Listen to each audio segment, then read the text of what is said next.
Mr. Chair and members of this committee, magandang umaga po sa inyo lahat.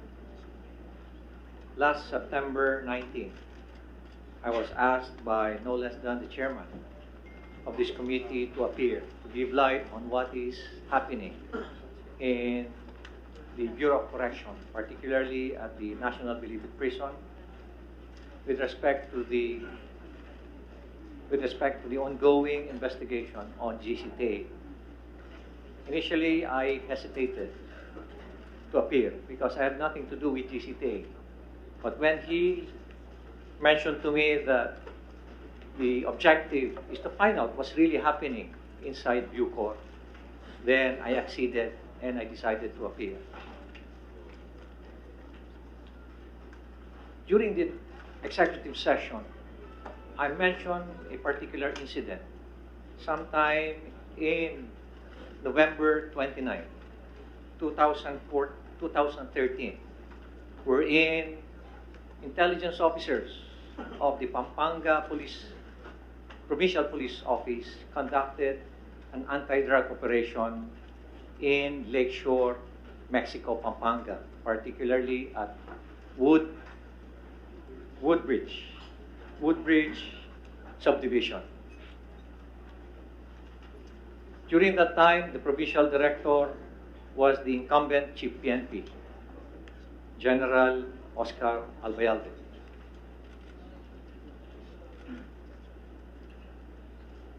While they were conducting the anti-drug operation, we found out, may I first clarify that this was prompted, our investigation, the investigation of the CIDG was prompted by an instruction from General Purisima sometime in February 2014. After briefing him on our ongoing investigation on Agaw Bato, he mentioned to me about his information that he received that several intelligence officers of the Pampanga Provincial Office have newly acquired SUVs. So sabi niya sa akin, Benji, imbestigahan mo nga to. Dahil just recently nagkaroon ng operation itong mga bata diyan sa Pampanga. Meron silang nakuha mga 30 plus na kilos na shabu. Pero bigla silang nagkaroon ng mga gagandang sasakyan. Sabay-sabay. And so we conducted the investigation. And in the process, we were able to establish the following facts. That it was on 29 November 2013 when the operation was conducted in, as I've said, in Woodbridge subdivision. Second is, it was conducted in the morning based on the testimonies of the guards and based on the testimonies of the barangay officials. Third is, they were able to seize substantial amount of drugs, and they declared around 38 kilograms. Fourth is, they were able to arrest one particular high-profile drug trafficker, a Chinese national by the name of Johnson Lee. And third is, they were able to seize cash as well during that particular operation. That was what was indicated in their official report. But when we conducted the investigation, these were our findings. To summarize, based on our when we conducted the crime scene reenactment, it turned out that they have seized more or less 200 kilograms of shabu.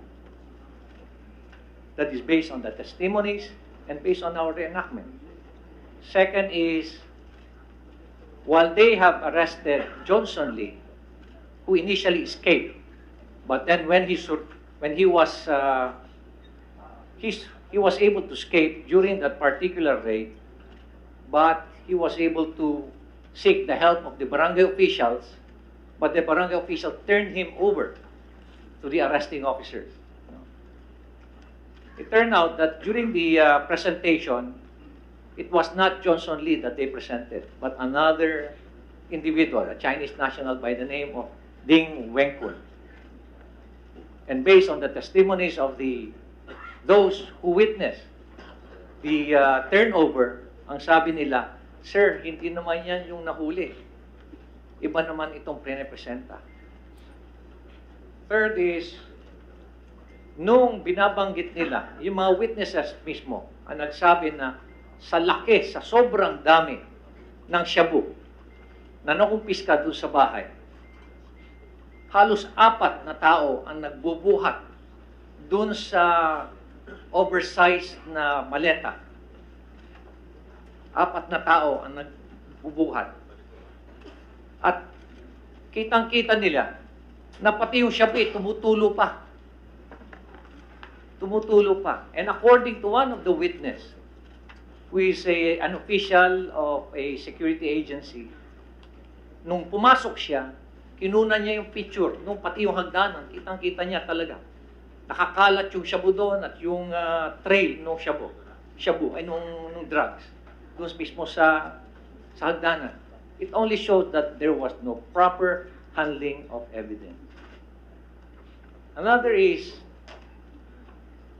according to our witnesses, ang sabi nila, and this is corroborated by several witnesses, may dala-dala pang isang box na pera, palabas, doon sa building o doon sa residence, na dinadala nila doon sa sasakyan, at ito'y punong-puno ng pera.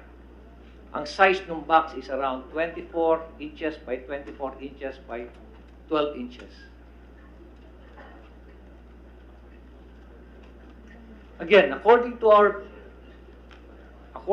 witnesses, ang sabi nila, hirap na hirap pang isara sa dami ng shabu na nilagay dun sa maleta. Hirap na hirap silang isara. So when we did our reenactment, and based on the testimony, based on the observations of the witnesses, we calculated that there are about 200 kilograms of shabu that was actually seized. The group was led by a certain Police Superintendent Rodney Baloyo, who was then the intelligence officer of the Pampanga Provincial Office. Is Police Superintendent Baloyo? Is it? Police Major is here. Let the record state that you took your oath, right? Can you please answer? And that you took your oath already, right? Okay, good. Sit down, please.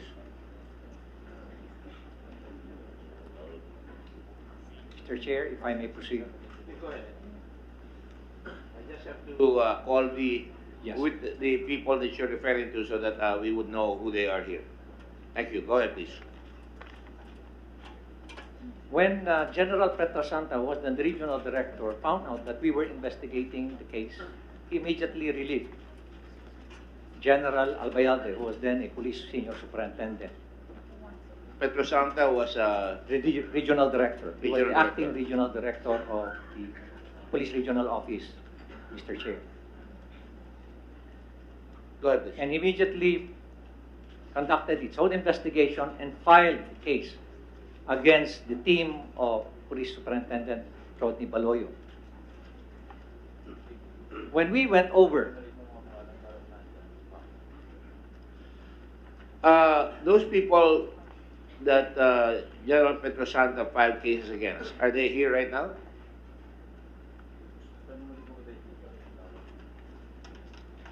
General Magalong, can you give us the names if they're here? Apo, Mr. Chair, we have Police Superintendent Rodney Baloyo, Stand up, please. I know you Police, stood up already. Stand up again. Police Senior Inspector Ruben Bognot de Guzman Jr., De Guzman, are you here? What is your rank? Can you speak louder? Police Lieutenant, at that time of the raid, what was your rank? Police Senior Inspector, Your Honor. Police Senior Inspector. All right. Did you SPO1, take your oath already? Okay. Go ahead. SPO1 Jules Maniago. Yes. You've taken your oath, Mr. Maniago? Are you sure? All right, go ahead. SPO1 Ronald Santos. Ronald Santos, are you here? Is Ronald Santos here?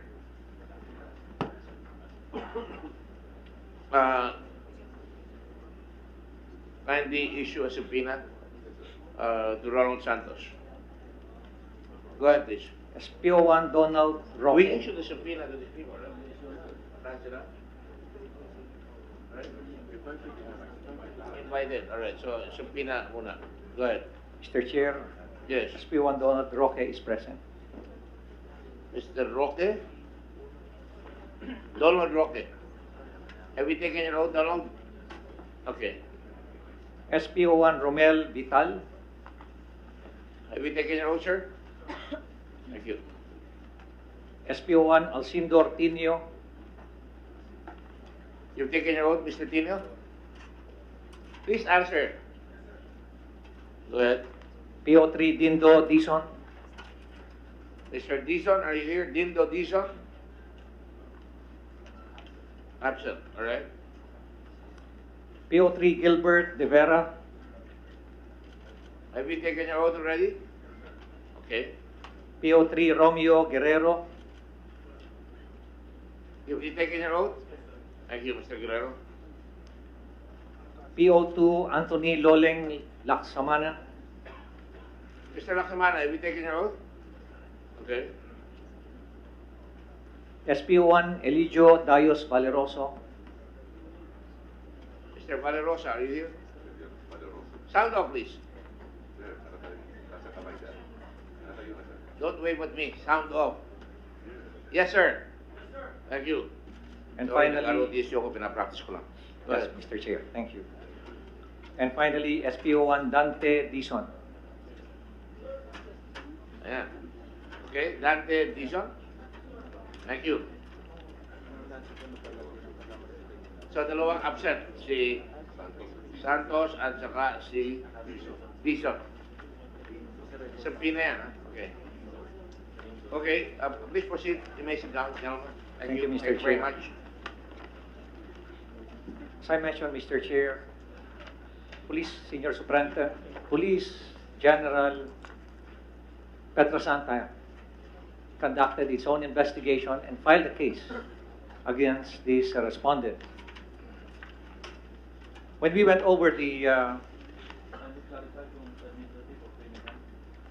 it was a administrative case and both criminal case. Criminal and Your Honor. administrative. Right. Thank you. And when we went over the criminal case and have it reviewed by our lawyers, it turned out po na napakahina po nung kaso na na-file. So what I did was to confer with General Would you Police. say napakahina? Mahina po yung file. That It means was they did not do their homework or talaga walang ebidensya? mabilis po, mabilisan na ginawa po yung investigation. Ura-urada. Kaya nakita po namin na may mga testimonies po na hindi po maayos, hindi po yung mga binabanggit po ng mga ebidensya, hindi po talaga back up by evidence, you know. I want you to be specific because this is the bane of many of cases that are being filed. Either the police doesn't show up or hindi nakaayos ang paghanda ng kaso. Yes, sir. Is Sir, that correct, Secretary Ibarra? Kaya na-dismiss, mahina ang pagka-file, di ba? In many occasions, that's the case. Yeah, I just want that on the record. Go ahead, please. pati yung kanilang mga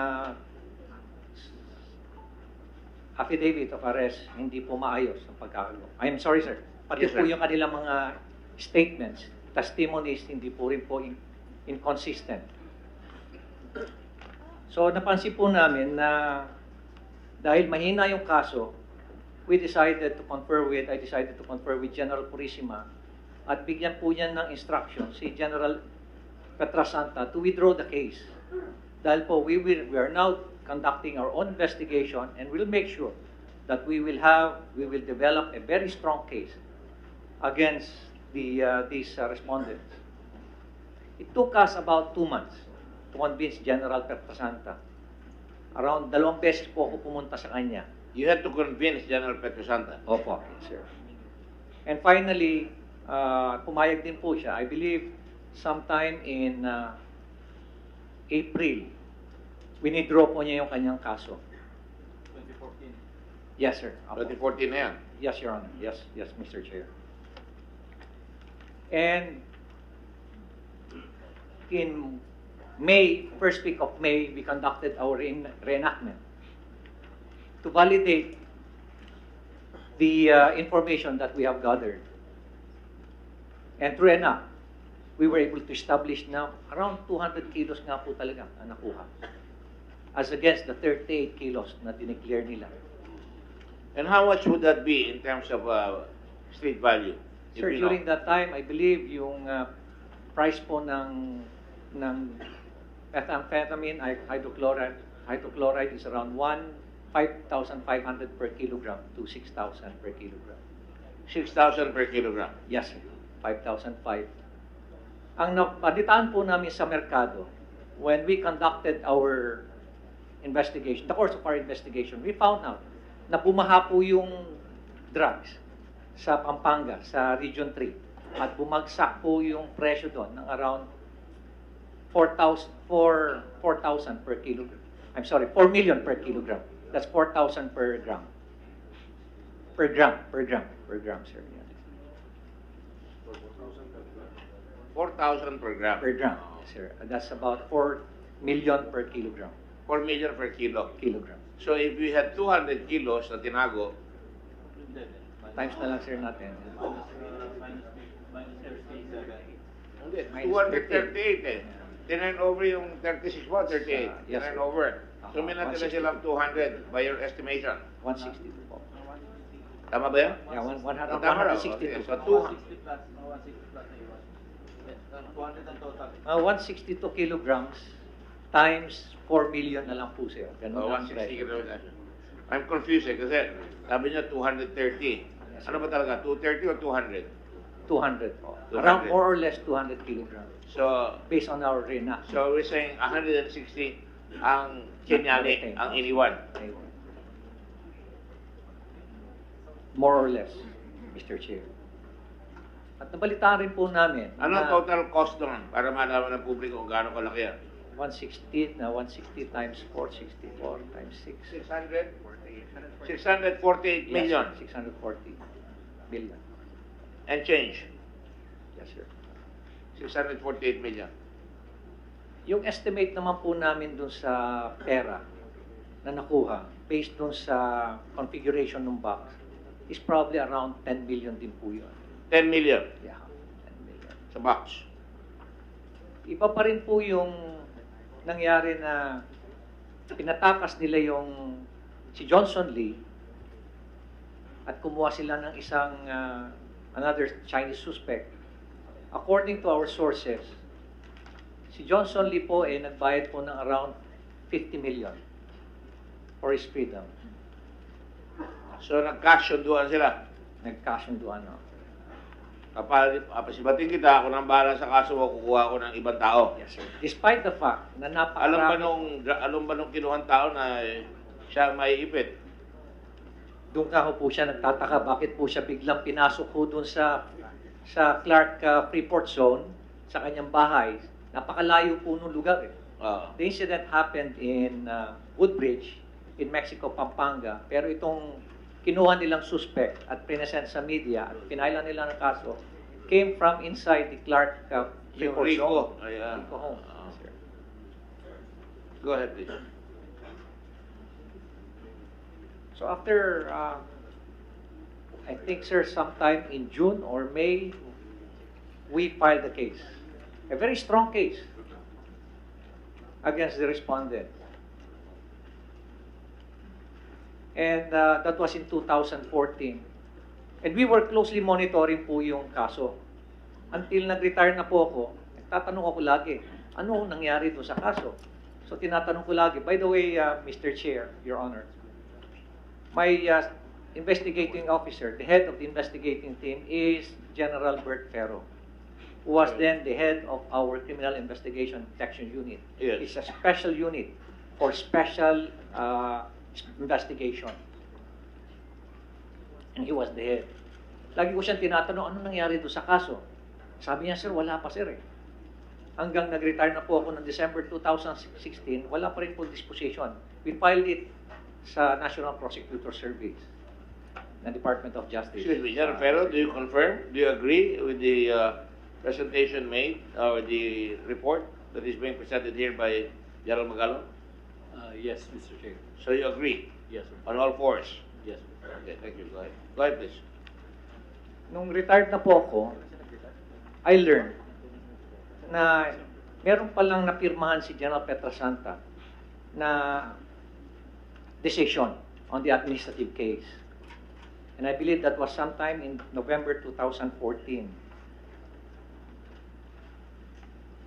And the decision was dismissal of the team of Police Superintendent Baloyo, of Police Superintendent Baloyo and the rest of the members Let me of just the team. clarify. Hindi ni-dismiss o. Dismiss. Sinisisante lahat yung mga pulis kasi pwede sabihin dismiss yung case. Eh. Yes, sir. Ito, dismissal ng mga tao from the police force. Is that correct? Yes, sir. Yes, sir. Tanggal sila. Opo. Lahat sila. Opo. Opo. Sige po. For grave misconduct. For grave misconduct. Yes, sir. And the date of that dismissal order was November 14, 2014. But it was never implemented. And surprisingly, sometime in 2017, I got a copy of an order, another administrative result of an administrative proceeding, stating therein that was dated October 17, 2017, that Police Superintendent Baloyo and the rest of the members of his team are simply demoted in rank.